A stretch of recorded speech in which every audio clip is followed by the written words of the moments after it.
तो भव्यात्माओं, हम स्वाध्याय कर रहे हैं गोबर साठी जीवकान ग्रंथराज का। तो ज्ञानमार्गणा में मनपर्य ज्ञान की जो स्वामी है उसकी चर्चा अब चल रही है। कल हम लोगों ने सिर्फ उस गाथा को देख लिया था। 445 नंबर की गाथा है। 445 नंबर गाथा को मैं यहां से फिर से शेयर कर रहा हूं। मनपज्जवं चणाणं सत्त सुविरदेषु सत्त ईढ्ढीनम् एगादजुदेषु हवे वर्धन्त विसिट्ठ चरणेषु। मनपर्य ज्ञान मनपज्जवं चणाणम, उसके स्वामी कौन कौन है? सत्तसु, सात गुणस्थान के अधिपति, अर्थात छठे गुणस्थान से 12वें गुणस्थान में स्थित कोई भी मुनि महाराज ये हो सकते हैं। विरक्त होने चाहिए, महाव्रती होने चाहिए, संयमी होने चाहिए, सकल संयमी होने चाहिए। उसके साथ में वो सत्य इड्ढीनम, 7 प्रकार की रिद्धियों में से कम एक प्रकार की रिद्धि से सहित होने चाहिए। फिर सत्य इड्ढीनम एगादि जुदेसु होवे, मतलब 7 रिद्धि में से एक तो होनी चाहिए। फिर वर्धंत, संयम उनका जो वर्धमान चरित्र होना चाहिए। वर्धमान चरित्र का अर्थ होता है आज जो संयम वो पाल रहे हैं उससे कल संयम और बढ़ना चाहिए। इसका अर्थ ये नहीं कि आज एक उपवास किया तो कल से 2 उपवास करेंगे। अर्थ ये नहीं होता है। राग द्वेष की मंदता, इसी को चारित्र कहा गया है। राग द्वेष की मंदता जो है वो कम कम कम होती जानी चाहिए। विसठ और चरणेशु, विशिष्ट चारित्र को धारण करने वाले होने चाहिए। चरण मतलब आचरण शब्द से है यहाँ पर। विशिष्ट आचरण को धारण करने वाले होने चाहिए। कौन सा विशिष्ट आचरण है? वो आचरण जो मन परिज्ञानावरण कर्म का क्षयोक्षम करने के योग्य है, पात्र है, ऐसा आचरण होना चाहिए। ठीक है, तो ये चार्ट के माध्यम से बताया है। अब यहां से ये जो 7 रिद्धियों का वर्णन जो आया है कि 7 रिद्धि में से एक रिद्धि होनी चाहिए, तो इसके बारे में वर्णन अब हम लोग इसकी चर्चा जो है वो शुरुआत कर रहे हैं। चर्चा को शुरुआत करने से पहले मुझे पता है कि आपके मन में, आप लोगों को ये रिद्धियां पता है, इसके बारे में आपके मन में बहुत सारी जानकारियां जानने की जिज्ञासा रहती है, किंतु मैं उतना ही बता पाऊंगा जितना इसका वर्णन आगम में आया है। अपने मन से कुछ भी नहीं बता पाऊंगा। ठीक है, कितना भी आपको जिज्ञासा हो तो जितना अवेलेबल आगम है, क्योंकि रिद्धियों के बारे में बहुत जानकारी अवेलेबल नहीं, जितनी है उतनी हम लोग करेंगे। हाँ, पर एक एक लाइन में जैसे पिछली बार देखा था वैसा नहीं है, अलग अलग ग्रंथों के आधार से हम लोग इसको जानेंगे। तो 7 प्रकार की रिद्धियां कौन सी है? देखो, गणधर परमेष्टि को सभी प्रकार की रिद्धियां होती है, इसका अर्थ पहले समझ लेना। गणधर परमेष्टि को सभी प्रकार की मतलब 7 प्रकार की रिद्धियां होती है, और इन 7 प्रकार की रिद्धियों के प्रभेद मिलाकर के 64 रिद्धियां होती है। 7 प्रकार की रिद्धि में अगर हम प्रभेद करेंगे, आगे उसके और भी भेद करेंगे, तो 64 रिद्धियां हो जाती है। 7 की ही 64 होती है। गणधरों को 64 रिद्धियां नहीं होती है। गणधर परमेष्टि को 64 रिद्धियां नहीं होती है। कौन सी रिद्धि उनको नहीं होती है? केवल ज्ञान रिद्धि नहीं होती है। एक रिद्धि गणधरों को नहीं होती है, केवल ज्ञान रिद्धि नहीं होती, बाकी सभी उनको हो सकती है। तो 64 रिद्धियां किसे हो सकती है? अरहंत केवली भगवान के पास लब्धि रूप प्राप्ति रूप होती है। किसी भी रिद्धि का प्रयोग वो नहीं करते हैं, इस बात को समझना है। तो और ये रिद्धियां जो है ये तपश्चर्य के प्रभाव से महामुनि राजों को ही उत्पन्न होती है, सभी महामुनि राजों को नहीं होती है, महामुनि राजों को होती है। और रिद्धि का अर्थ आचार्य भगवान कहते हैं चमत्कारिक शक्ति प्राप्त होना। चमत्कारिक अर्थ लेना विशेष, जो बाकियों को नहीं होती है, वैसे वो शक्तियां, वो प्राप्तियां इनको होती है। तो कौन सी है 7 प्रकार की रिद्धियां? चार्ट आपके पास है। सबसे पहला विभाग है बुद्धि रिद्धि का। सबसे पहला विभाग है बुद्धि रिद्धि। बुद्धि रिद्धि किसे कहते हैं? तो बुद्धि को विषय करने वाली, अर्थात बुद्धि से संबंधित चमत्कारिक विशेष पात्रता प्रदान करने वाली जो रिद्धि है उसे बुद्धि रिद्धि कहते हैं। ये 18 प्रकार की होती है। बुद्धि रिद्धियां 18 प्रकार की होती है। दूसरी है क्रिया विक्रिया रिद्धि। इनके क्रम आगे पीछे हो सकते हैं, समझने के लिए लगाइए। क्रिया और विक्रिया 2 शब्द इसके अंतर आ गए हैं, और दोनों को एक ही के अंदर रखा हुआ है ग्रुप की अपेक्षा से। क्या है वो? तो विशेष गमन सहित गमन, गमनागमन करना जो है, विशेष गमन सहित जो क्रिया होती है वो क्रिया कहलाती है, वो क्रिया रिद्धि कहलाती है। जैसे चारण रिद्धि होती है, जैसे विविध प्रकार की चारण रिद्धियां क्रिया रिद्धियां कहती है। तो क्रिया गमन की क्रिया से संबंधित है और इसके 9 भेद होते हैं। और शरीर विशेष से होने वाली जो विक्रिया रिद्धियां, शरीर को फैलाना, शरीर को छोटा करना, शरीर को वज्र के समान करना, आदि आदि आदि, जो शरीर से संबंधित जो रिद्धियां है उसे कहते हैं विक्रिया रिद्धि। और इसके कितने भेद है? 11 भेद है। तो क्रिया और विक्रिया, इन दोनों को मिलाकर के 20 भेद हो जाते हैं। ये दोनों को मिलकर के 7 में से एक ही पिंड प्रकृति, पिंड रिद्धि बताया गया है, एक पिंड समूह किया गया है। समझ में आया? बीच बीच पे कंफर्मेशन देते जाना। तीसरी है तपरिद्धि। तीसरी है तपरिद्धि। अब जो लोग लिखने का उपक्रम कर रहे हैं, आपके सामने पीडीएफ तो है, पीडीएफ आपको भेजी गई है, तो पहले समझ लेना। ठीक है? तपरिद्धि, तपरिद्धि क्या है? घोर उग्र तप विशेष से प्राप्त होने वाली रिद्धियां। 12 प्रकार के तप बताए गए हैं। तो 12 प्रकार के तप, उग्र उग्र उग्र तप जो करते हैं, घोर तप आदि करते हैं, वो उनसे विशेष रिद्धियां प्राप्त होती है। ये 7 प्रकार की होती है, इन्हें तप रिद्धि कहते हैं। अगली है बल रिद्धि। बल मुख्यतः से 3 प्रकार के होते हैं, मन का बल, वचन का बल, काय का बल। तो ये 3 प्रकार के बल से संबंधित जो रिद्धियां है उसे बल रिद्धि कहते हैं। इसके 3 भेद है। फिर आती है औषधि रिद्धि। रोग निवारण करने की शक्तियां जिन मुनिराज के पास है, फिर उनके शरीर से भी अलग करके हवा चली जावे, वो साक्षात स्पर्श करे, उनके मलमूत्र आदि के स्पर्श करके अगर हवा बहती है और अगर वो रोगी को लगती है तो भी रोग निवारण दूर होते हैं। इस प्रकार की बहुत ही विलक्षण रिद्धियां, जिसे औषधि रिद्धि कहते हैं, वो औषधि रिद्धि 8 प्रकार की है। अगली है रस रिद्धि। इसमें रस विष तथा भोज्य रस शक्ति सहित 2 प्रकार किए गए हैं। एक है रस विष, रस से संबंधित, और दूसरी है भोजन युक्त रस, इस प्रकार से। और इसके भेद कितने हैं? 6 भेद बताए गए हैं। और अंतिम है क्षेत्र रिद्धि।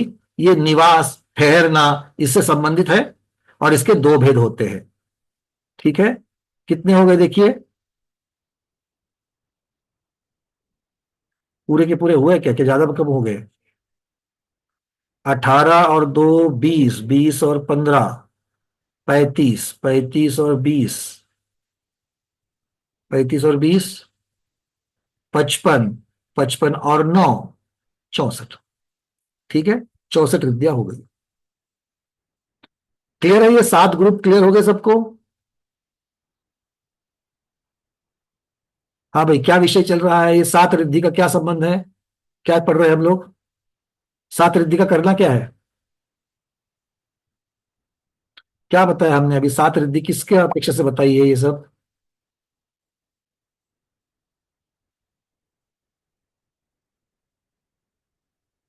मानिक पाटिल दीदी, ये 7 रिद्धि का वर्णन क्या हो रहा है? किसकी अपेक्षा से हो रहा है? वो गंधर्व परमेष्ठी के जो 7 रुद्धि बताया आप, उसके हिसाब गणधर से। प्रविष्टि को 7 रिद्धियां होती है तो बात ठीक है, किंतु ये विषय क्यों आ गया यहाँ पर? खेड़कर दीदी।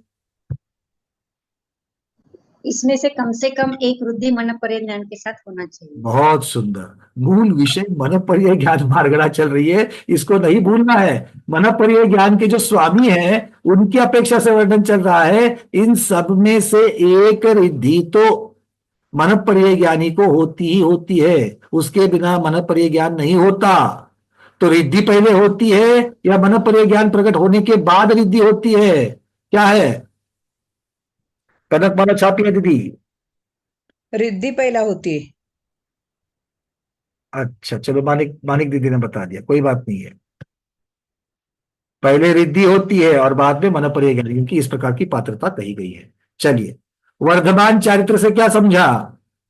वर्धमान चारित्र के अपेक्षा से क्या समझा? छापिया दीदी बोलो।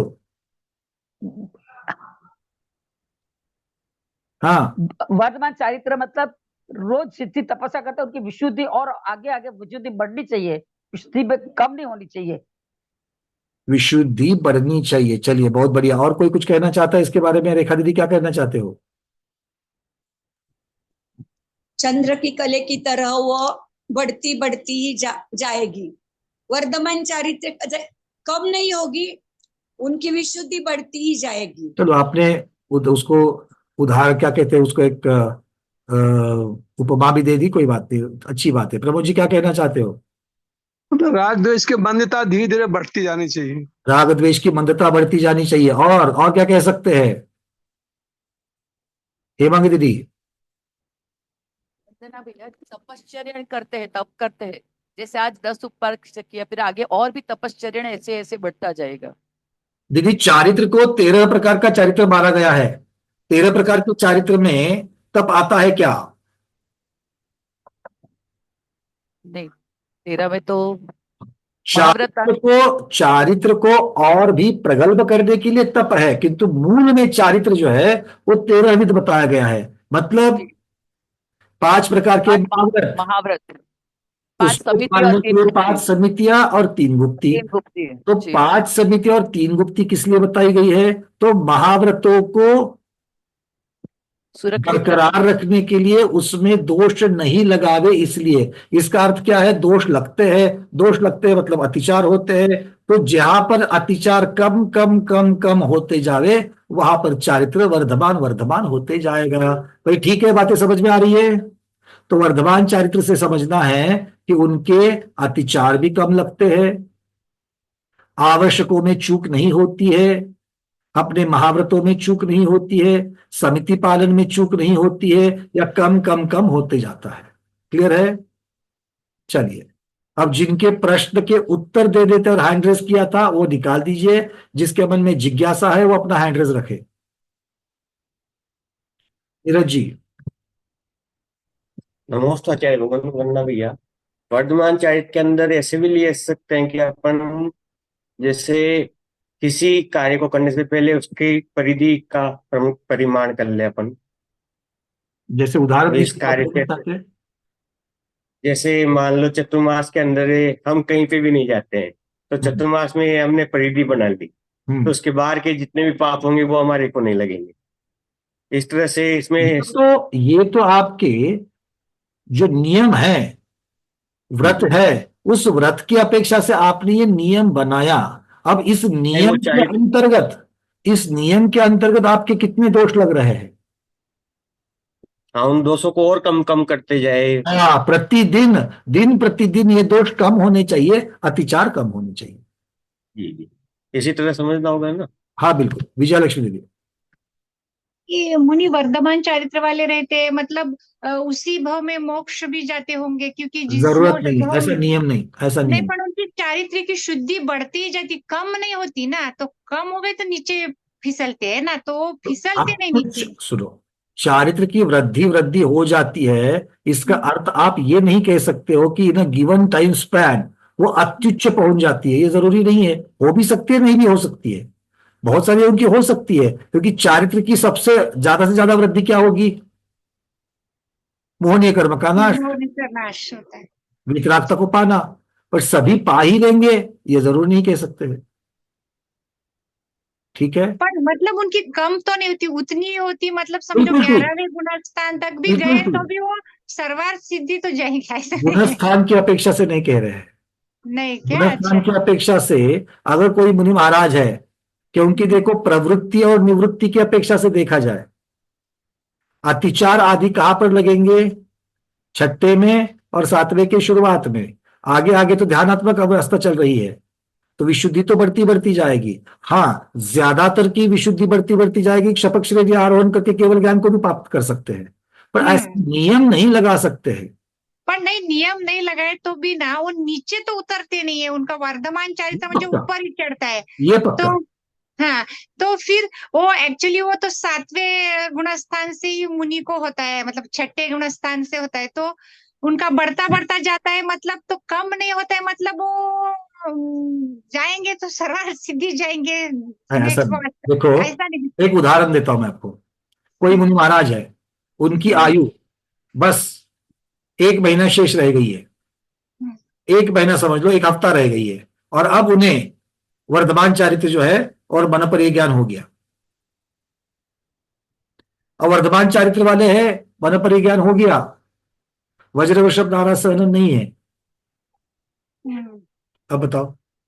नहीं, वज्र ऋषभ सहना नहीं रहने दो, मेरा मतलब क्या है, वो 11वें गुण आपको मैं प्रश्न उल्टा करके पूछ रहा हूं। जो मनपर्य ज्ञानी है उनके स्वामी बनने के लिए, मनपर्य ज्ञानी का स्वामी बनने के लिए वज्र वृषभ नारा सहनन कंपलसरी नहीं है, पता है। कंपलसरी नहीं है, और ना ही मनपर्य ज्ञान केवल ज्ञान के लिए कंपलसरी है। मतलब मनपर्य ज्ञान अगर हो जावे, हाँ, नहीं पर मुझे वही कुछ, सुनो, रुजुमति और विपुलमति की अपेक्षा से मैं वर्णन नहीं कर रहा हूं, इन जनरल अभेद रूप से मैं मनपर्य की चर्चा कर रहा हूं, क्योंकि अभेद रूप से भी उन्होंने बताया कि रिद्धिधारी होने चाहिए और वर्धमान चारित्र वाले होने चाहिए। तो जब मनपर्य ज्ञान हो रहा है इसका मतलब वर्धमान चारित्र है, और मनपर्य ज्ञान होने के बाद केवल ज्ञान होवे ही ये जरूरी नहीं है। मतलब क्या हो गया, उस भाव से वो मोक्ष नहीं जाने वाले हैं, इसका मतलब उस भाव में वो श्रेणी आरोहण नहीं करने वाले हैं। तो फिर आप ये नियम नहीं कर सकते हो, ये नियम नहीं कर सकते हो कि वर्धमान चारित्र है मतलब उस भाव से मोक्ष जाएंगे। हाँ, वो समझ में है, लेकिन चारित्र बढ़ता है मतलब वो नीचे फिसल कर गुणस्थान कम नहीं होता है उनका।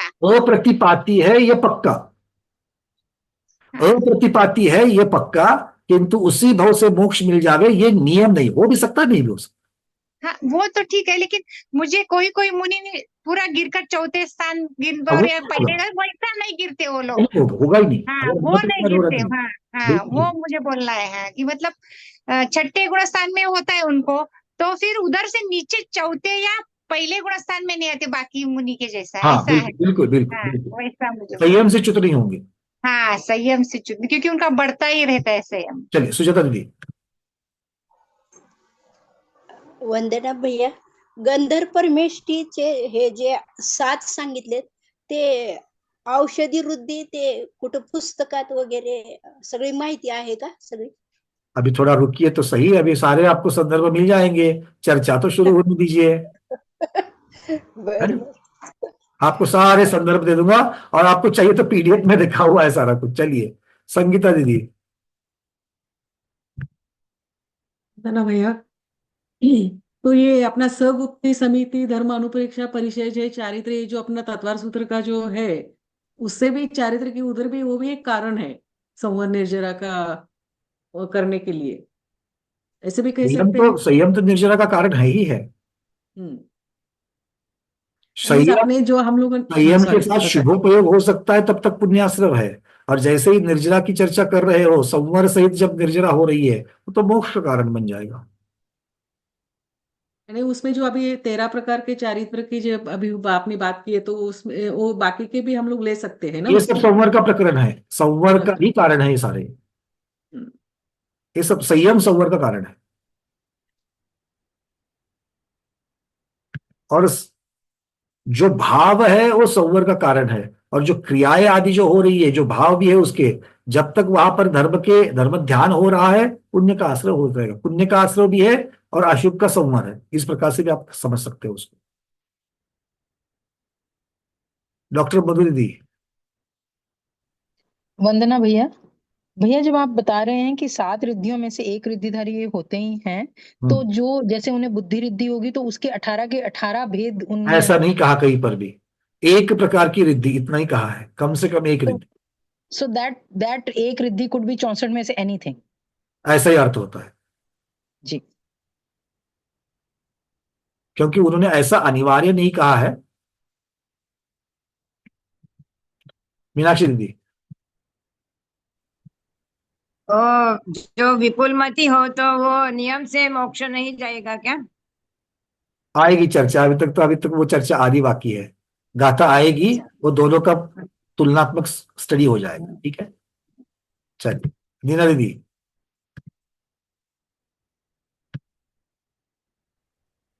भैया जी, वो मनपर्य ज्ञान वाले मुनि आहार लेते हैं, विहार वगैरह करते हैं? हाँ बिल्कुल करते हैं, छठे गुण स्थान में तो आहार के लिए भी उठते हैं, कोई उसमें दो राय नहीं है।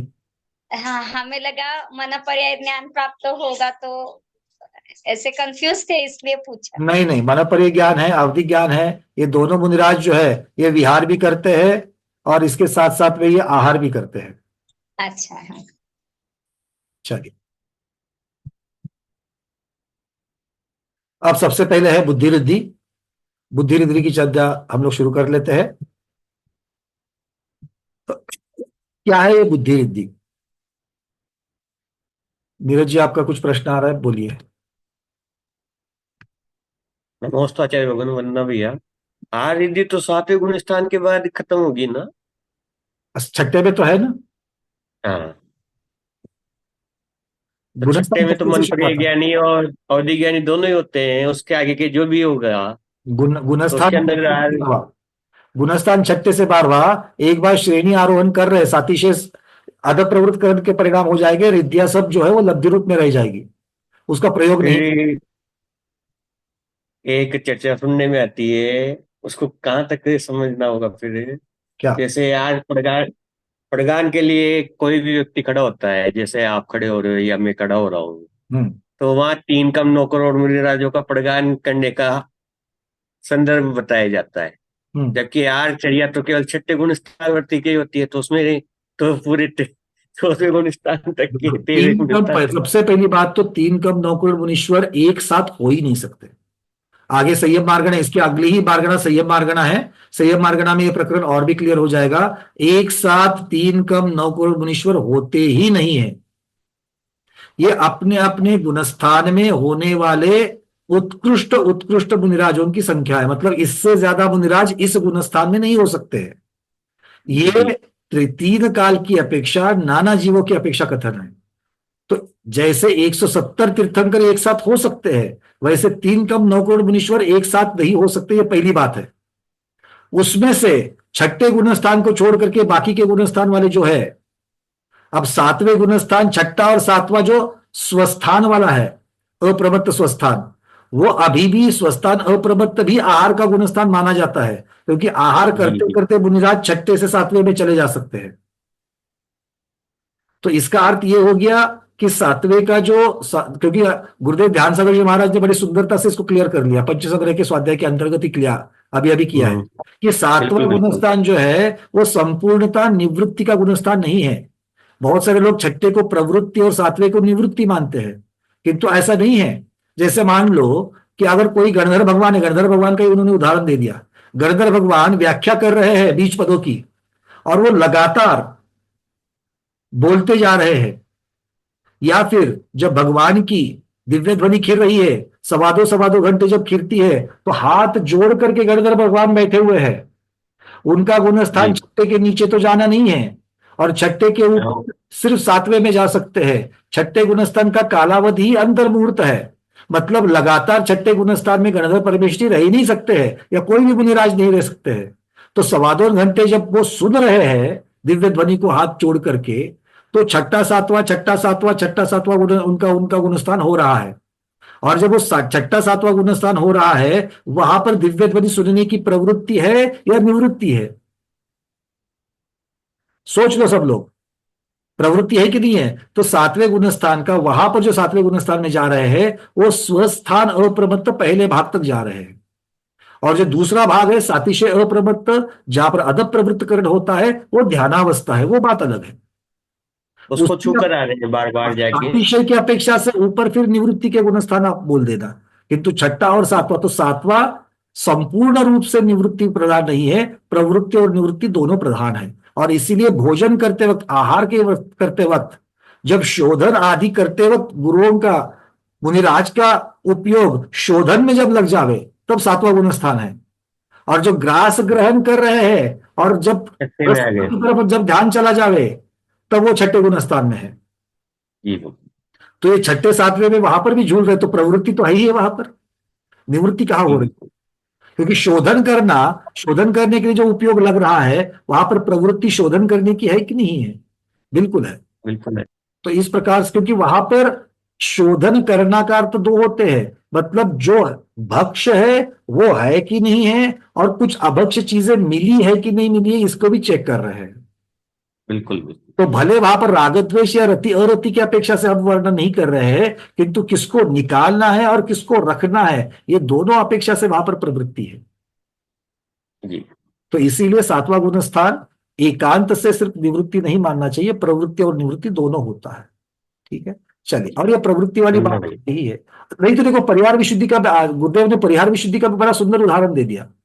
परिहार विशुद्धि में भी छठा और सातवां गुण स्थान है परिहार विशुद्धि का, ये संयम मार्गना में और क्लियर होगा। अब परिहार विशुद्धि वाले महाराज तो 2 कोस तो चलते ही चलते हैं। अब 2 कोस मतलब कितना हो गया? 2 कोस मतलब 4 मील हो गया। 4 मील मतलब 6.5 किलोमीटर हो गया। क्यों नीरज जी, कल परसों ही सुना है ना ये, आप तो रहते हो उस पंचमी के स्वाध्याय में, तो याद करो उसको। बिल्कुल। 6 किलोमीटर जब चलते हैं तो 6 किलोमीटर चलते वक्त क्या निवृत्ति में चले जाएंगे? क्योंकि वहां पर तो उनको गमनागमन कर रहे, तो बिना प्रवृत्ति के बिना गमनागमन कैसे होगा? तो बड़ा ये सुंदर प्रकरण चिंतन का है कि इससे समझ में आता है कि ये सारी चीजें जो है, क्योंकि जहां निवृत्ति प्रधान गुणस्थान, ध्यान प्रधान गुणस्थान है, उसमें क्योंकि 12वें गुणस्थान तक जब उन्होंने बताया है तो इसका अर्थ ही हो गया कि वहां पर वो लब्धि रूप में रहेगी। और बाकी जगह पर अब देखो आप, विक्रिया रिद्धि जो मुनिराज को, विष्णु कुमार मुनिराज को भी जब हुई है, तो वो उसके लिए उन्होंने जो, अगर छठे गुणस्थान में उसका प्रयोग करना चाहते हो तो फिर वो वामन वेश धरने की क्या जरूरत थी? या फिर पंचम गुणस्थान, वो मतलब ये सारी चीजें जो देख लो कि लब्धि रूप कहां पर होती है, प्रयोग कहां पर होता है, इस अपेक्षा से पहले इसको समझना चाहिए रिद्धियों। ठीक है, चलिए। संगीता दीदी, आपने हाइड्रे से पूछी। अभी अपने छठवें और जो सातवें गुणस्थान का जो स्वस्थान है, स्वस्थान और छठवें गुणस्थान, तो इनमें उनकी प्रवृत्ति रहती है। और जब श्रेणी चढ़ते हैं तब सातिशय प्रमत में जाके फिर श्रेणी चढ़ते हैं, तो वो ध्यान की अवस्था, वहां से ध्यान की अवस्था, ऐसा समझना है। बराबर है? देखो, सातवां गुणस्थान तो ध्यान का ही है। ध्यान मतलब उपयोग का कॉन्सेंट्रेशन, उसे ध्यान कहा गया है। जहां पर उपयोग स्थिर हो जावे वही ध्यान है। किंतु कौन सा ध्यान है? एक जगह धर्म ध्यान है, आगे चल करके शुक्ल ध्यान है। शुक्ल ध्यान 8वें से शुरुआत हो जाएगा। ठीक है, ध्यानावस्था तो देखो, ध्यानावस्था तो सब जगह है। जैसे मेरा कार्य नहीं हो रहा है, अरे नहीं हो रहा है, नहीं हो रहा है, नहीं हो रहा है, नहीं हो रहा है। अगर कोई मान लो मेहमान आने वाले हैं, 5 बजे निकले, 5:30 बजे तक पहुंचने चाहिए थे, 6:15 बजे नहीं आए, नहीं आए, नहीं आए, तो मेरा उपयोग उससे भी स्थिर हो रहा है, वो भी तो ध्यान है, किंतु वो अर्थ ध्यान है। ठीक है ना? तो ध्यान का अर्थ फिर विषय की अपेक्षा से भी चला जाएगा। चलो, ठीक है दीदी। और भैया बाद में थोड़ा सा मुझे वो अपना कल का चल रहा था ना, वो 10वें गुणस्थान में सराग वितराग के का कल अपने महाराज जी से, वो बहुत अच्छा टॉपिक था। तो थोड़ा उसके ऊपर ना आपका मुझे थोड़ा बाद में मुझे थोड़ी सी चर्चा करनी है, क्योंकि उस वहां पर मुझे एक ही, क्योंकि सरागता और सराग चारित्र इन दोनों को गुरुदेव ने अलग अलग कर दिया, और वो कर दिया है तो बिल्कुल आगम सम्मत है, तभी तो कर दिया। पर हमें उसको अच्छी तरीके से समझना है कि सरागता, वो कह रहे कि सराग चारित्र जो है वो 7वें गुणस्थान तक है, और उसके लिए उन्होंने क्षायक्षमिक चारित्र को सराग चारित्र कहा। और जैसे ही 8वां 9वां और 10वां गुणस्थान है, ये 3 गुणस्थानों में भले क्रोध का उदय, लोभ का उदय रहेगा 10वें के अंत तक, तो वो अवदैहिक भाव की अपेक्षा से उन्होंने कुछ वर्णन किया है। तो मेरा प्रश्न सिर्फ वहां पर अभी एक चीज मुझे क्लैरिफाई करनी है, क्योंकि अगर आप सरागता की बात को छोड़ दो, सराग चारित्र अगर 7वें गुणस्थान तक मानते हैं, तो क्या 8वें गुणस्थान के चारित्र को, फिर वो क्षायिक हो या औपशमिक चारित्र हो, क्या उसे वीतराग चारित्र कह सकते हैं? क्योंकि सराग चारित्र का विरुद्धार्थ शब्द बनता है वीतराग चारित्र। तो ये इसकी अपेक्षा से कुछ और चर्चा होनी आवश्यक है। तो जब हम गुरुदेव के सामने रहेंगे तब इसकी चर्चा करेंगे। बहुत अच्छा था चर्चा, और बहुत अच्छा लग रहा था बड़ी लेकिन बाद में चर्चा थी, वो बिल्कुल नई चर्चा थी। हाँ, और वो बाद में क्या होता है कि विषयांतर हो जाता है ना, तो वो सब निकल जाता है। वो जो मेन बात करनी पर हो रही, समझने की जो रहनी थी ना, तो निकल जाता है। तो कभी आप प्लीज आओ। सराग चारित्र 7वें गुणस्थान तक, ये बात ही मतलब झटके वाली बात है। सरागता तो 10वें गुणस्थान तक है, किंतु सराग चारित्र 7वें तक। किंतु ये कथनचित इसके पीछे की जो कहने की जो विवक्षा है, वो क्षायक्षमिक भाव की अपेक्षा से वहां पर चल रही थी, ऐसा ऐसा अर्थ मैंने कल ले लिया फाइनली। जब तक वितराग चारित्र की क्लियरिटी नहीं आती है तब तक इसके बारे में कहना कुछ अधूरा हो जाए। Thank you. चलिए, तो बुद्धि रिद्धि, बुद्धि रिद्धि के अब बुद्धि से संबंधित 18 भेद जो है उसकी चर्चा चल रही है। क्या कहते हैं आचार्य भगवान बुद्धि रिद्धि में? सबसे पहले है केवल ज्ञान बुद्धि रिद्धि। बुद्धि रिद्धि का पहला भेद क्या है? केवल ज्ञान बुद्धि रिद्धि। सभी द्रव्यों के समस्त गुण एवं पर्याय को एक साथ देखने व जान सकने की शक्ति, सब लोग समझते हैं। केवल ज्ञान बुद्धि रिद्धि किसे कहेंगे? तो केवल ज्ञान बुद्धि रिद्धि कहेंगे। केवल ज्ञान को प्राप्त होना, यही केवल ज्ञान बुद्धि रिद्धि है। ज्ञान है बुद्धि से संबंधित है तो केवल ज्ञान बुद्धि रिद्धि हो जाएगी। दूसरी है मनःपर्यय ज्ञान बुद्धि रिद्धि, अर्थात 2.5 द्वीपों के सब जीवों के मन की बात जान सकने की शक्ति। अर्थात जिन मुनिराजों को मनःपर्यय ज्ञान उत्पन्न होता है उनके पास मनःपर्यय ज्ञान रिद्धि हो जाती है।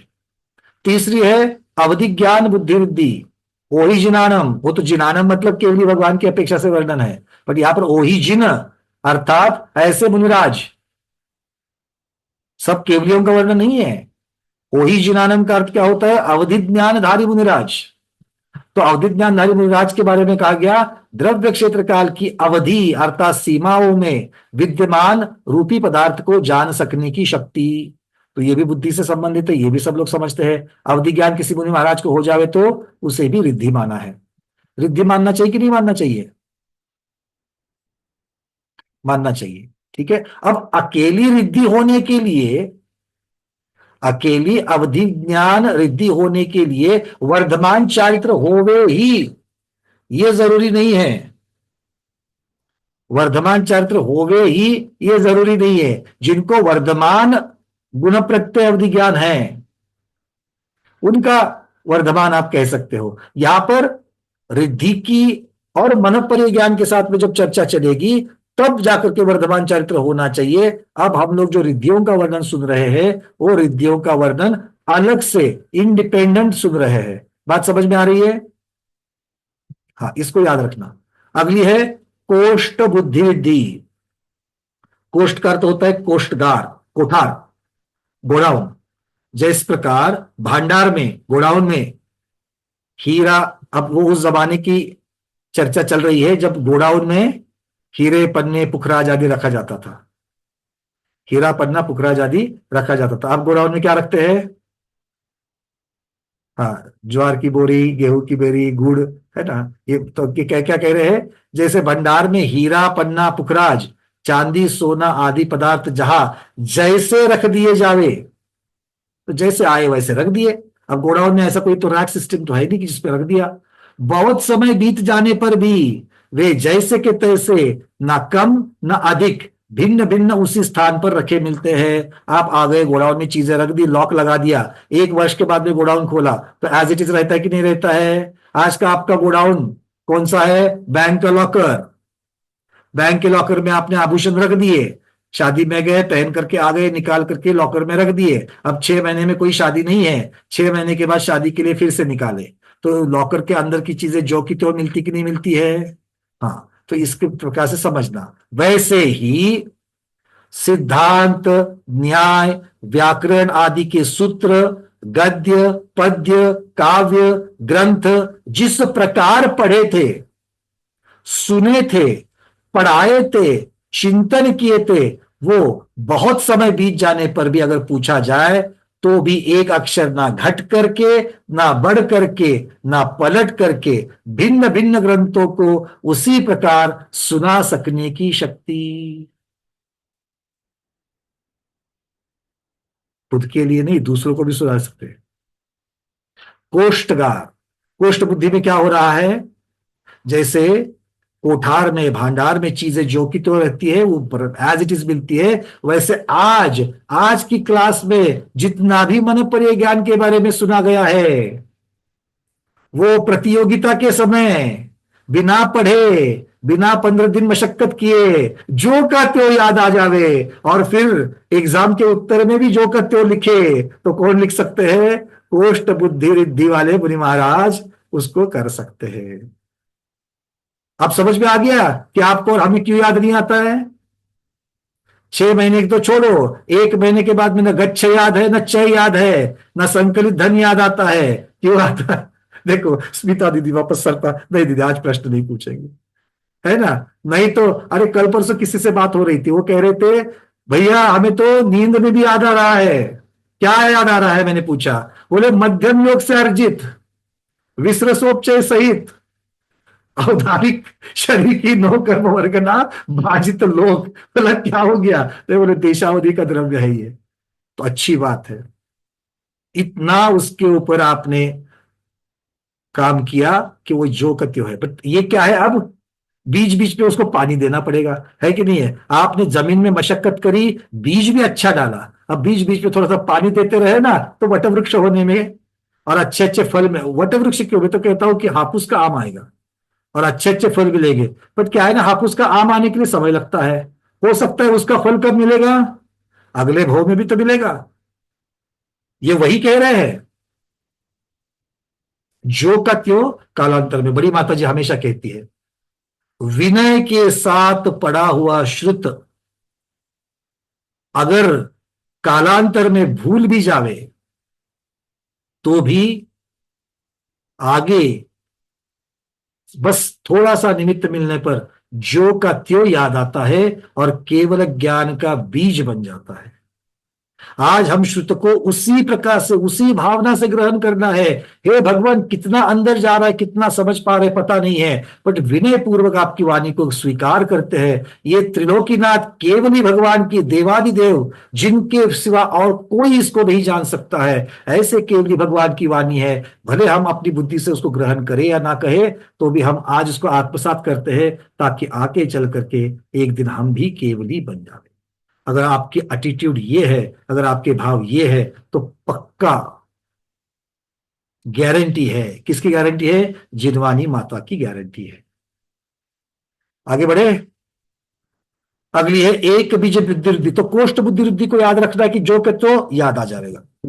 एक बीज बुद्धि रुद्धि, ग्रंथ के एक बीज को भी सुनकर, एक बीज मतलब अक्षर, शब्द या पद, ग्रंथ के एक अक्षर को भी सुनकर के पूरे ग्रंथ के अनेक प्रकार के विषय को कथन करने की शक्ति। अर्थ क्या हो गया? सिद्धम, ये शब्द सुन दिया, या फिर धम्म गुणमग्गना, इतना ही सुन लिया। सभी की सभी 20 प्ररूपनाएं, अंतर्भावाधिकार, अल्प सारा कुछ बता रहे हैं, एक एक बारगणा के साथ में सब बता रहे हैं पूरा विषय। बस उतना सा एक शब्द भी अगर सुन लिया, तो आचार्य भगवान कह रहे हैं कि ग्रंथ के एक बीज को सुन करके पूरे ग्रंथ के विषय को अलग अलग प्रकार के साथ कथन करने की शक्ति एक बीज बुद्धि रिद्धि के साथ में आ जाती है। सब लोग भावना भाना, हम सब स्वाध्यायी है, यहां पर शुद्ध की आराधना कर रहे हैं। तो ये जो बुद्धि रिद्धियां है, भगवान ये बुद्धि रिद्धियां हमें प्रकट हो जावे। कब प्रकट होगी ये बुद्धि विद्या? कब प्रकट होगी? केवल ज्ञान होगा तो होगी होगी। किंतु केवल ज्ञान के लिए क्या चाहिए? श्रेणी आरोहण चाहिए। और श्रेणी के लिए क्या चाहिए? अरे वज्र वृषभ नारा सहन मिलने पर श्रेणी थोड़ी आरोहण की गारंटी नहीं मिलती है। तो श्रेणी आरोहण के लिए क्या चाहिए प्रमोद जी? विशुद्धि बढ़नी चाहिए और कुछ नहीं। राग द्वेष की मध्यता हमें केवल ज्ञान तक पहुंचाएगी। शिवभूति महाराज के पास में कहाँ का शुद्ध ज्ञान था, फिर भी उनकी विशुद्धि से तो उन्हें केवल ज्ञान मिला कि नहीं मिला? तो आप और हम शिवभूति महाराज से ज्यादा है क्या? प्रश्न ठीक से सुना कि नहीं सुना? शिवभूति महाराज से ज्यादा है कि कम है हम लोग? अरे उनका उनके गुरु के ऊपर कितना विश्वास था, है ना? तो गुरु के विश्वास के ऊपर ही तो वो उतना चले गए। चलिए आगे बढ़ते हैं। संभिन्न संश्रोतृत्व बुद्धि रिद्धि। संश्रोतृत्व शब्द को ध्यान से रखना। संभिन्न संश्रोतृत्व, श्रोत्र जो होता है, श्रोतृत्व शब्द है यहां पर सुनने की अपेक्षा से। 12 योजन लंबे, 9 योजन चौड़े इस क्षेत्र में कौन ठहरता है? चक्रवर्ती की सेना ठहरने के लिए 12 योजन लंबा और 9 योजन चौड़ा क्षेत्र चाहिए। 12 योजन 13, 12.5 किलोमीटर, 13 किलोमीटर से 12 किलोमीटर भी चलेगा, चलो 12 किलोमीटर से गुना करना तो 144 किलोमीटर बाय 108 किलोमीटर, इतने लंबे चौड़े क्षेत्र में 144 मतलब मोटा मोटी में पूना से नई मुंबई, और 108 किलोमीटर मतलब पूना से अहमदनगर तक तो मान लीजिए 110 किलोमीटर है। इतने क्षेत्र में चक्रवर्ती का सैन्य रुकता है। कौन कौन होता है? हाथी, घोड़े, ऊंट, बैल, पक्षी, मनुष्य सभी होते हैं। उनमें किसी की अक्षरात्मक ध्वनि है, किसी की अनक्षरात्मक ध्वनि है। उन सब को एक साथ सुन करके अलग अलग सुना सकने की शक्ति। क्या बात है! अरे घर में अगर टीवी चालू है, आप लोग टीवी देख रहे हो और बाजू में बैठ करके कोई गप्पे मार रहा है तो क्या बताते हैं? अरे थोड़ा चुप बैठ जाओ, मुझे सुनने को नहीं आ रहा है। कितने दूर बैठे हो? 8 फीट, 7 फीट, 10 फीट टीवी से कितना दूर बैठते हो? हमने कहीं पढ़ा था टीवी की साइज कैसे डिसाइड करते हैं, कितने इंच का टीवी होना चाहिए। बोले जितना डिस्टेंस है टीवी का जो साइज है उससे 2.5 गुना, टीवी का जो साइज है उससे 2.5 गुना दूर बैठ करके हमें टीवी सुनना चाहिए, टीवी देखना चाहिए। तो लगा दो, तो इतने अंतर पर जब बैठते हो, 8 फीट 9 फीट दूर बैठते हो, तो बाजू में अगर कोई कुछ बोल रहा है तो समझ में नहीं आ रहा है। ये इतने सारे जीव, अब बैल को बोलोगे क्या कि बीच बीच में मत बोलो, घोड़ों को बोलोगे कि हिनहिनाओ मत, हाथी को बोलो कि चिंघाड़ो मत। वो तो चक्रवर्ती के हाथी, अपनी मर्जी है, जब चाहे चिंघाड़ेंगे। सैनिकों को बोलोगे कि आपस में चर्चा करना बंद करो। इतने सारे जीव एक साथ 18 अक्षौहिणी सेना मानी गई है। अक्षौहिणी एक संख्या आती है, संख्या में जब हम चलते हैं ना पद्म महापद्म करते करते अरब तक तो सब लोग पहुंच जाते हैं, अरब खरब, आगे चल करके पद्म महापद्म आता है, उस पर अक्षौहिणी शब्द आता है। बहुत आगे जाने पर, संख्या शब्द है, आगे जाने पर वो 18 अक्षौहिणी उतनी से सेना रहती है। उनका एक साथ कोलाहल में एक एक के शब्द को सुनना और फिर उसको सुनाना कि ये ऐसा कह रहा था। भाई ठीक है ना भैया, ये सब पता है, कितनी बार बताओगे, हमने तो पढ़ा हुआ है। किसी के मन में ये बात चल रही है क्या? नहीं, मैं नहीं सुन पा रहा हूं क्योंकि मन पर ज्ञान अभी तक तो नहीं हुआ है ना, तो कैसे सुन पाऊंगा आपके मन की बात। चले आगे, चलो। अच्छा, बात ये हो रही थी, चर्चा चल रही थी, चर्चा तो मनोपरीय ज्ञान की चल रही है। मनोपरीय ज्ञान होना अच्छा है कि बुरा है आपके और हमारे लिए? मुनिराजन की बात छोड़, मनोपरीय ज्ञान होना चाहिए कि नहीं होना चाहिए? देखो स्मिता दीदी और सब लोग बोल रहे नहीं होना चाहिए, प्रमोद जी बोल रहे नहीं चाहिए। भाई क्यों? अरे अभी जो हम लोग खुश है ना, वो दूसरे के बारे में अंदाज लगा लगा करके खुश है। ये अभी 191 लॉगिन है, सब लोग शांति से मुझे सुख सुन रहे हैं, ऐसा मैं सोच रहा हूं और मैं खुश हूं, शांत हूं कि भाई इतने लोग सुनते हैं हर रोज। पर अगर आपके मन की बात अगर जानना शुरू हो जाएगी तो वही बोल रहा है बाप रे कितनी बड़बड़ कर रहा है, बार बार वही चीज है, कितनी बार बताएंगे, 4 दिन पहले वही बताया था। अब ये अगर जब सबके मन में अपने बारे में क्या चल रहा है, अगर ये जब सुनने को मिलेगा तो उस आदमी की, उस जीव की क्या व्यथा होगी। तो सोच लो मनोपरीय ज्ञान को करने के, अगर मनोपरीय ज्ञान को संभाल सकते हो तभी मनोपरीय ज्ञान होना चाहिए। समता रख सकते हो तभी, इसीलिए तो होता किसे है? वर्धमान चरित्र वाले को होता है, ऐरे गहरे को नहीं होता है। ये उसके लिए पात्र भी तो चाहिए, हाँ या ना? शेरनी का दूध हर एक प्रकार के पात्र में नहीं ठहरता है। शेरनी का दूध भी है, ऐसा पात्र योग्य चाहिए कि उसमें वो ठहर सके। ये बहुत महत्वपूर्ण बात है। तो ये सब खैर आगे बढ़ते हैं। सम्मिन्न संश्रोतृत्व बुद्धि जो है वो आपने देखा। आगे है 7वीं पदानुसारिणी बुद्धि। ग्रंथ के शुरुआत में, मध्य में या अंत का किसी एक पद को सुन लिया तो संपूर्ण ग्रंथ को कह सकने की शक्ति। कोई भी पद, तीनों में से कोई भी अगर एक पद सुन लिया तो पूरे के पूरे ग्रंथ को कथन करने की शक्ति। आठवीं है दूर स्पर्शन बुद्धि, दूर स्पर्शन बुद्धि रिद्धि, दिव्य मति ज्ञान के बल से संख्यात योजन दूरवर्ती पदार्थ का स्पर्शन कर सकने की शक्ति। जबकि सामान्य मनुष्य, पंचेंद्रिय मनुष्य अधिक से अधिक 9 योजन दूरी के पदार्थ को स्पर्श करता है। प्रमोद जी, चर्चा चली थी इंद्रिय मार्गणा में कि ये जो प्रमाण दिया गया है ये रिद्धिधारियों की अपेक्षा से समझना या रिद्धिधारी के रहित समझना, तो ये प्रमाण रिद्धियों से रहित जीवों का है। 9 योजन की दूरी के पदार्थ को स्पर्श जानना, ये कह रहे हैं सामान्य मनुष्य कर सकता है, किंतु दिव्य मति ज्ञान के बल से संख्यात योजन दूरवर्ती पदार्थ का स्पर्श करने की शक्ति ये दूर स्पर्शन बुद्धि रिद्धि के द्वारा हो रहा है। चूंकि ये बुद्धि है, मति ज्ञान से संबंधित है, इसलिए बुद्धि रिद्धि में रखा है। इंद्रियों के द्वारा ही जानेंगे, और कैसे जानेंगे स्पर्श की अपेक्षा। अगला है ऐसे ही, अब एक एक एक एक एक एक एक, एक इंद्रिय को लगाते हैं, स्पर्श इंद्रिय के साथ हो गया। अब श्रोत्र इंद्रिय के साथ लगा रहे हैं दूर श्रवण बुद्धि रिद्धि। सामान्य मनुष्य जब 12 योजन तक के दूरवर्ती शब्द को सुन सकता है, तो दूर श्रवण बुद्धि रिद्धि मुनराज दिव्य मति ज्ञान के बल से संख्यात योजन दूरवर्ती शब्द को सुन सकते हैं। दूर आस्वादन बुद्धि रिद्धि।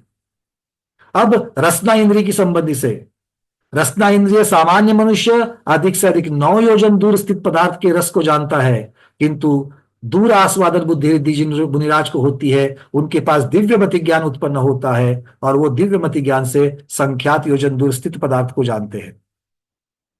दूर घ्राण बुद्धि रिद्धि, घ्राणेन्द्रिय से संबंधित अधिक से अधिक 9 योजन दूर स्थित पदार्थ की गंध सामान्य मनुष्य लेता है, यहां पर उससे भी ज्यादा ले सकते हैं। और दूर अवलोकन, अवलोकन में चक्रवर्ती कहां तक देख सकते हैं? 47,263 पूर्णांक कुछ कुछ योजन तक का देख सकते हैं, किंतु दिव्य मति ज्ञान के बल से इससे भी ज्यादा अर्थात योजन दूर स्थित पदार्थ को देखने की शक्ति आती है। 12 प्रकार की रिद्धियां हो गई और 6 बाकी है। आगे है प्रज्ञा श्रवणत्व बुद्धि रिद्धि। प्रज्ञा श्रवणी जिनके कहा जाता है या प्रज्ञा श्रवणी कहा जाता है, पदार्थों के अत्यंत, देखो प्रज्ञा श्रवणी ये उपाधि दी जाती है, चूंकि प्रज्ञा श्रवणी ये पद आरिकाओं में बन सकता है और आरिकाएं निग्रंथ मुनिराज नहीं है, छठा गुणस्थान नहीं है, इसलिए मन पर्याय के साथ में इसका संबंध नहीं है। ठीक है, क्लियर है? हाँ। तो प्रज्ञा श्रवणत्व बुद्धि रिद्धि पदार्थ के अत्यंत सूक्ष्म तत्व जिनको केवली और शुद्ध केवली भगवान ही बता सकते हैं, ऐसे सूक्ष्म तत्व का प्रतिपादन द्वादशांग को पढ़े बिना ही बता सकने की शक्ति अर्थात प्रज्ञा श्रवणत्व कहा जाएगा। सामान्य मनुष्य में कौन कौन आ सकते? सामान्य मनुष्य बहुत जीवों की अपेक्षा से, जैसे चक्रवर्ती आ गए, चक्रवर्ती को भी सामान्य में गिना है, क्योंकि ये बुद्धि रिद्धिया, ये जो रिद्धिया है ये मुनिराजों की अपेक्षा से कथन की जा रही है, और चक्रवर्ती तो मुनिराज नहीं है, क्योंकि वो गृहस्थ अवस्था में ही 47,000 योजन तक का देख लेते हैं। ठीक है ना, तो ये मुनिराज की और भी विशेष बता रहे बात। प्रज्ञा श्रवण तो समझ में आ गया। द्वादशांग पूरा नहीं पढ़ा तो भी द्वादशांग की अपेक्षा से सूक्ष्म तत्व का प्रतिपादन कर सकते हैं। प्रत्येक बुद्ध बुद्धि रिद्धि अर्थात किसी के उपदेश के बिना ही ज्ञान, संयम, व्रत आदि का निरूपण कथन करने की शक्ति। क्या मुनिराज होंगे वो? गुरु से नहीं सीखा, गुरु से नहीं पढ़ा तो भी ऐसी सारी बातें निरूपण कर पा रहे हैं। प्रत्येक बुद्ध। अब है दश पूर्वित्व बुद्धि रिद्धि, नाम ही बता रहा है। दश बुद्धि पूर्वित्व मतलब 10 पूर्वों के ज्ञान के फल से अनेक महाविद्याएं। 10वां पूर्व कौन सा है? 10वां पूर्व विद्यानुवाद पूर्व है। तो उस विद्यानुवाद पूर्व तक जितने पूर्व पढ़े हैं उस ज्ञान के फल से अनेक महाविद्याओं के प्रकट होने पर भी चारित्र से चलायमान नहीं होने की शक्ति। अर्थात 10 पूर्व पढ़े हैं, महाविद्याएं प्राप्त हुई है, तो भी चलायमान नहीं होते हैं, वो मुनिराज इस 10 पूर्वित्व बुद्धिवृद्धि को प्राप्त होते हैं। अर्थात जो रुद्र है, रुद्र इसको प्राप्त नहीं हो सकते, क्योंकि 10वें पूर्व का अध्ययन करते वक्त ही चारित्र से भटकना ये रुद्र की खासियत है, रुद्र चलायमान हो जाते हैं, ये उनसे उल्टा है। अगला है चतुर्दश पूर्वित्व बुद्धि, 14 पूर्व को अर्थात संपूर्ण शुद्ध ज्ञान को धारण करना। तो ये वृद्धि किसको हो सकती है? शुद्ध केवली भगवान, क्योंकि है भी संयमी मुनिराज, और संयमी मुनिराज ही शुद्ध केवली कहलाते हैं। तो शुद्ध केवली भगवान के पास ये वृद्धि जो है ये होती है चतुर्दश पूर्वित्व बुद्धि वृद्धि। 16वीं वृद्धि हो गई। अब 17वीं वृद्धि प्रवादित्व बुद्धि वृद्धि। क्षुद्रवादी, वादी मतलब वाद विवाद करने वाले, अपने मत का मंडन और दूसरे के मत का खंडन करने वाले। क्षुद्र क्षुल्लकवादी तो क्या, यदि इंद्र भी शास्त्रार्थ करने आए तो उसे भी निरुत्तर कर सकने की शक्ति। इससे अर्थ क्या होता है? इंद्र में शास्त्रार्थ करने की शक्ति है, आया ना? इंद्र में शास्त्रार्थ करने की शक्ति है। तो इंद्र अगर शास्त्रार्थ कर सकता है जिनागम का, तो सम्यक ज्ञानी है कि नहीं है? 11 अंक 14 पूर्व का पाठी है कि नहीं है? तो सम्यक ज्ञानी है तो उसकी विनय करनी चाहिए कि उसको उखाड़ करके फेंकना चाहिए? उत्तर बताने की जरूरत नहीं है, सोचने के लिए बता रहे हैं, चिंतन के लिए बता रहे हैं। कल पंथवाद में अंधे कोई भी हमें कुछ बतावे तो भी आगम का स्वाध्याय जिसने किया है वो जीव चलायमान ना हो, इसलिए इस प्रकार के स्वाध्याय की जरूरत है। हमें किसके सुनने की क्या जरूरत है? जब आगम बता रहा है, आगम कह रहा है सीधा सीधा, क्या कह रहा है? रिद्धि का वर्णन, ये सब आगम के बुद्धि रिद्धि का वर्णन चल रहा है। तो प्रवादित्व, इंद्र भी शास्त्रार्थ करने आए तो सम्यक दर्शन और सम्यक ज्ञान और उसको धारण करने वाले, उनकी भी विनय की जाती है। की जाती कि नहीं की जाती है?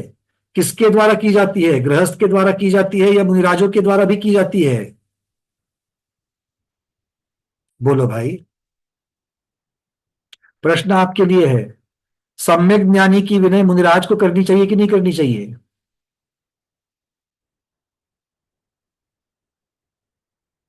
कोई कोई अब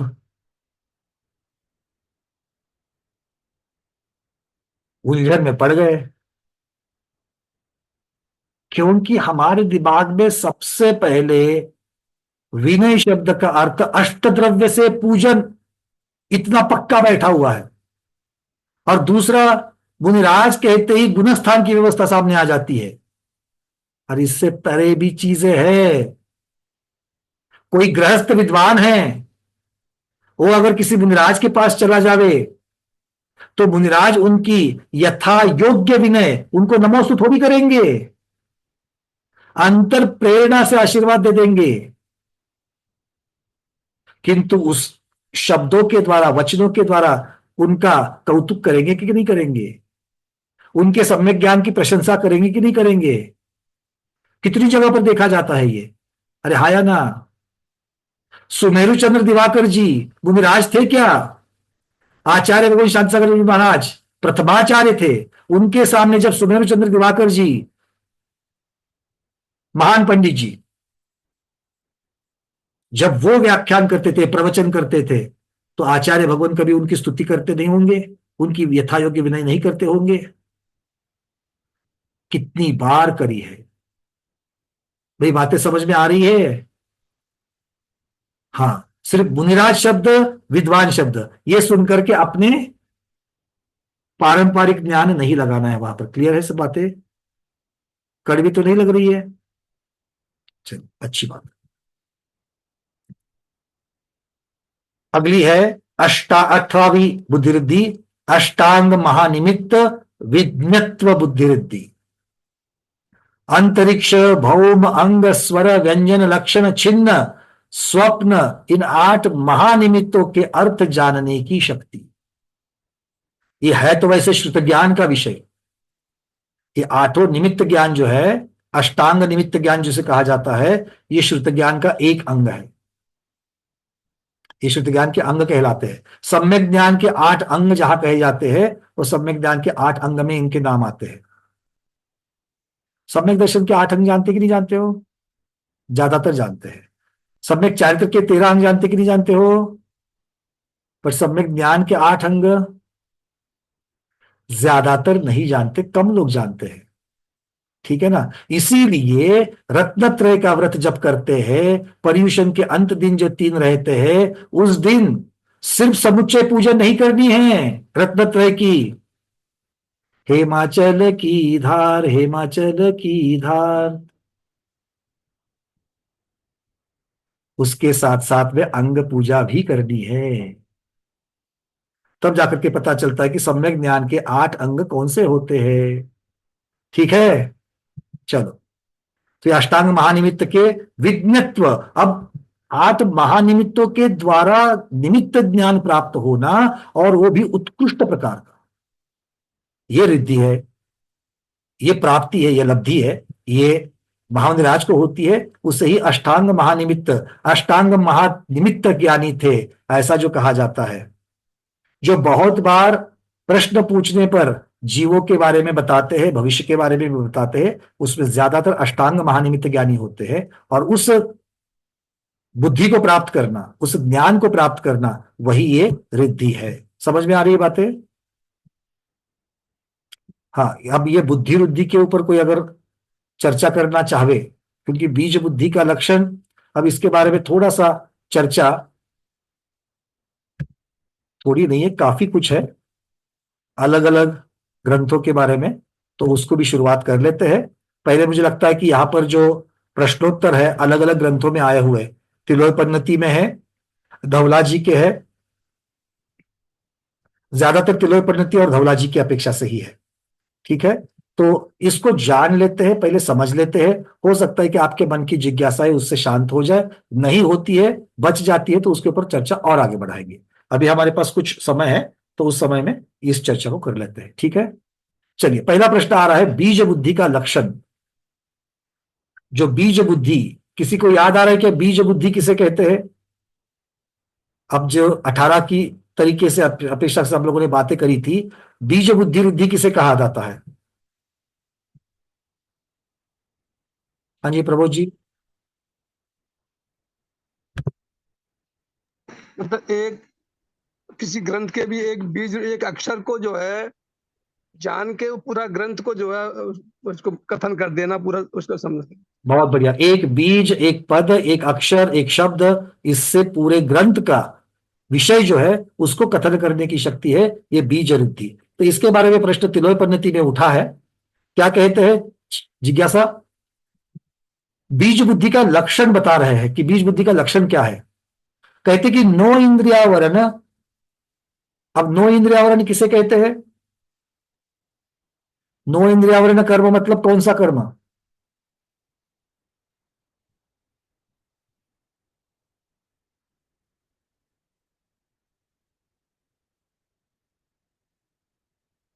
हाँ स्मिता महाजन दीदी, नो इंद्रियावरण कर्म मतलब कौन सा कर्म? मन, मन को कहते हैं नो इंद्रियावरण। नो इंद्रियावरण मन को कहते हैं। और इंद्रियावरण, इंद्रियावरण और नो इंद्रियावरण, ये कौन से कर्म के भेद हो जाएंगे? आपने उत्तर सही दिया। इंद्रियावरण और नो इंद्रियावरण, ये कौन से कर्म के भेद हो जाएंगे अरविंद जी? अंगोपांग नाम कर्म का। नहीं सर, अंगोपांग से शरीर निर्माण होता है, यहां पर ये कर्म उसको बाधित करेगा। नो इंद्रियावरण की शक्ति कम करेगा, इंद्रियों की शक्ति कम करेगा। जागृति दीदी बोलो, क्या क्वेश्चन है? नो इंद्रियावरण, नो इंद्रियावरण और इंद्रियावरण कर्म, ये कौन से कर्म के भेद है, प्रभेद है? नाम कर्म के। नहीं दीदी, नाम कर्म में कैसे आएंगे? इनका क्षयक्षम होता है। हाँ अंजू पांडे दीदी। वंदना भैया जी, वीर्यांतराय कर्म का क्षयक्षम होता है। अरे हम पूछ तो रहे हैं आपको अलग, आप कहाँ घुस गए हो? अब आपको पूछ रहे कि इंद्रियावरण और नो इंद्रियावरण ये कर्म जो है ये कौन से कर्म के प्रभेद है डॉक्टर मधु दीदी?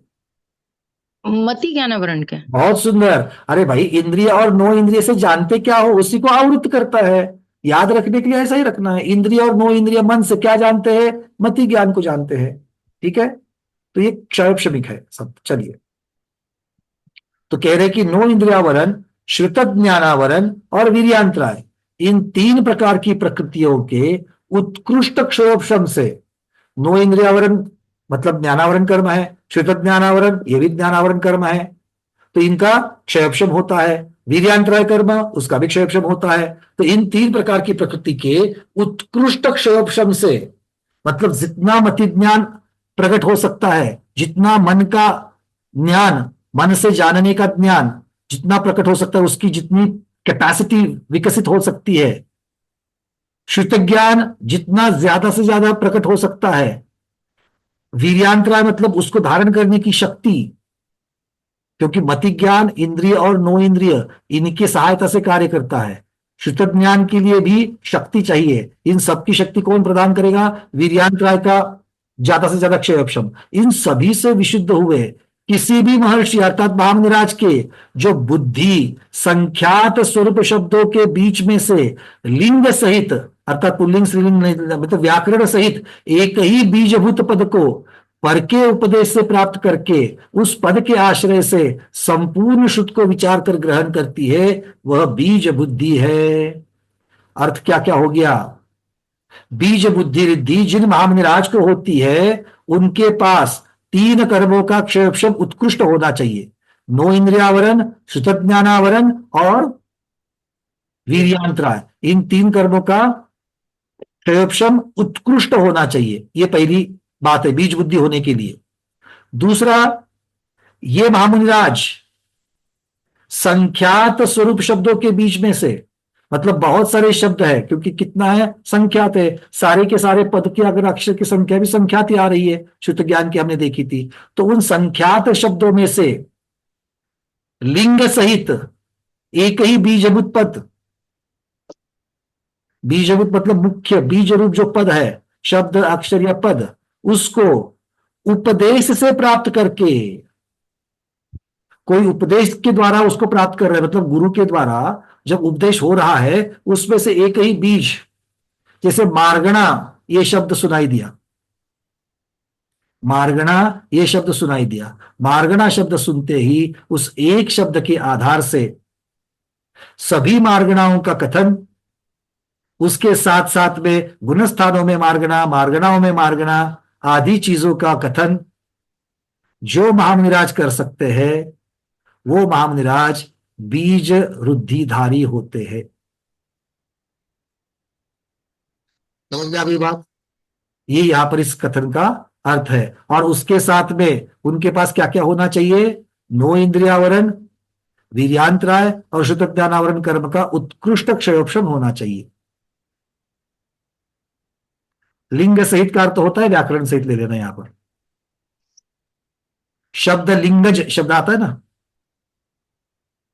अर्थ लिंगज, शब्द लिंगज, इस प्रकार से। तो यहां पर सिर्फ शब्द लिंगज मतलब शब्द के लिंग का अर्थ होता है चिन्ह, लिंग का अर्थ होता है चिन्ह।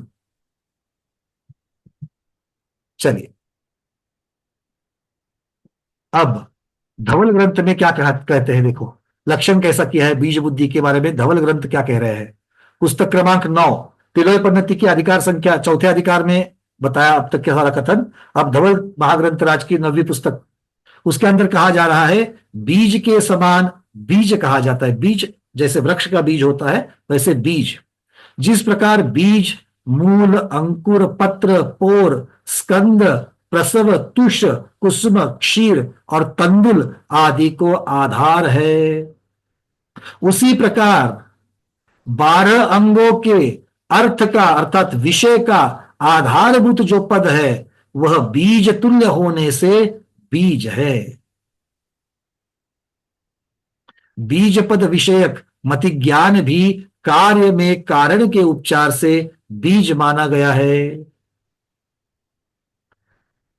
मतलब बीज पद विषयक मति ज्ञान अब यहां पर शुद्ध ज्ञान की चर्चा नहीं है, मति ज्ञान की चर्चा है। अर्थ क्या कह रहे हैं? बीज को सुनने से, बीज पद को देखने से जो मति ज्ञान के द्वारा ग्रहण किया जा रहा है, वो मति ज्ञान भी यहां पर बीज रूप मान रहे हैं। कार्य में कारण का उपचार। ये बीज बुद्धि कहां से होती है? आचार्य कह रहे हैं वह विशिष्ट अवग्रहावरणीय के क्षयोपशम से होती है। और सूक्ष्मता में जाकर के धवलाकार कह रहे हैं, पहले तो कौन से कर्म के क्षयोपशम कह देते? 9 इंद्रियावरण, शुद्ध ज्ञानावरण और वीर्यांतराय। अब ये मति ज्ञान को आगे करके कथन करके प्रमुख करके कथन कर रहे हैं। तो मति ज्ञान के 4 भेद कौन से होते हैं? मति ज्ञान से जानने की प्रक्रिया कौन सी 4 प्रक्रिया के थ्रू जाते हैं? अवग्रह, इहा, अवाय और धारणा, इनके द्वारा जाते हैं। तो जो अवग्रह जो होता है, वो अवग्रह, तो उस अवग्रह को आवृत करने वाला कर्म कौन सा होगा? अवग्रह मति ज्ञानावरण कर्म या अवग्रह आवरण कर्म। क्या कहेंगे उसको? अवग्रह आवरण कर्म।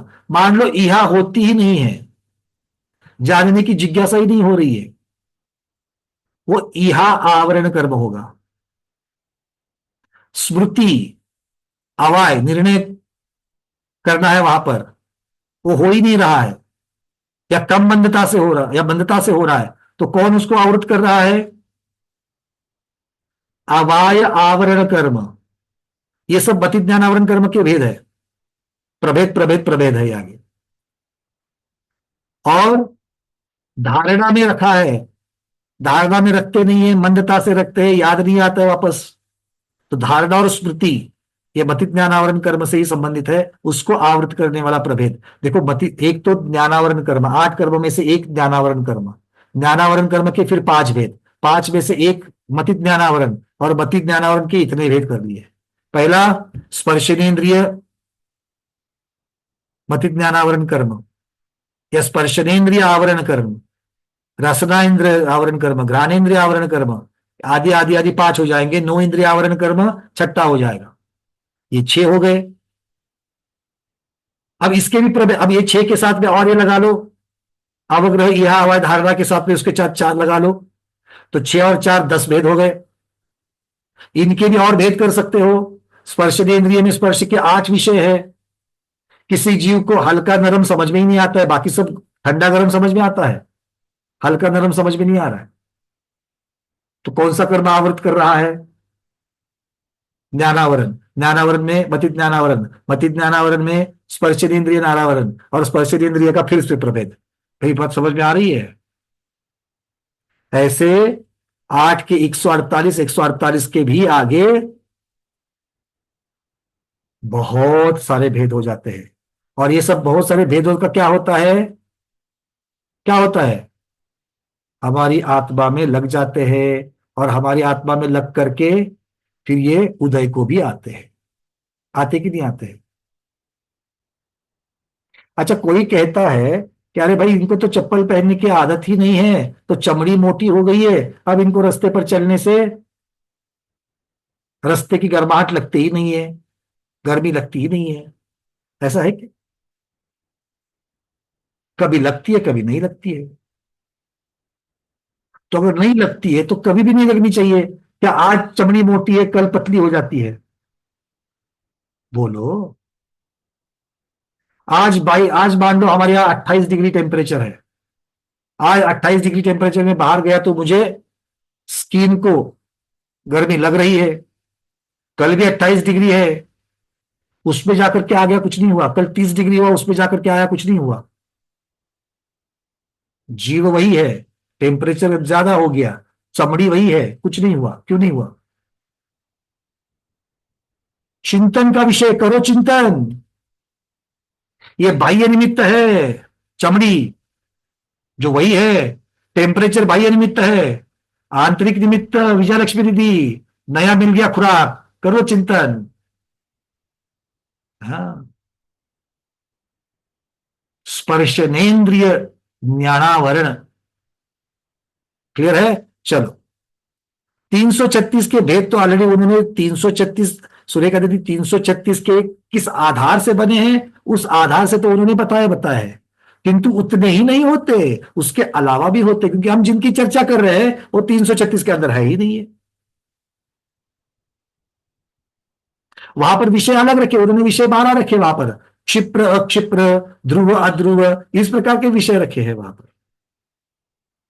इंद्रियों के विषय की अपेक्षा से भी रख सकते हैं और उसके कॉम्बिनेशन हो जाएंगे।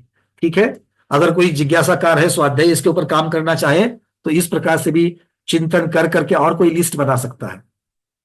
ठीक है, चलिए, समय तो पूरा हो रहा है, चर्चा कल आगे बीज बुद्धि के और लक्ष्य है, क्योंकि बीज बुद्धि के लक्षण के संबंध में दृष्टि भेद, अलग अलग मान्यताओं की चर्चा हम कल करेंगे। आज इतना ही रखते हैं। आज के स्वाध्याय को गुरुओं के श्री चरणों में और सभी रिद्धिधारी महामुनिराजों के श्री चरणों में बारंबार नमोस्तु वंदनामि इच्छाकार करते हुए यहीं पर समापन करते हैं। जैनम जयतु शासनम, जैनम जयतु शासनम, जैनम जयतु शासनम।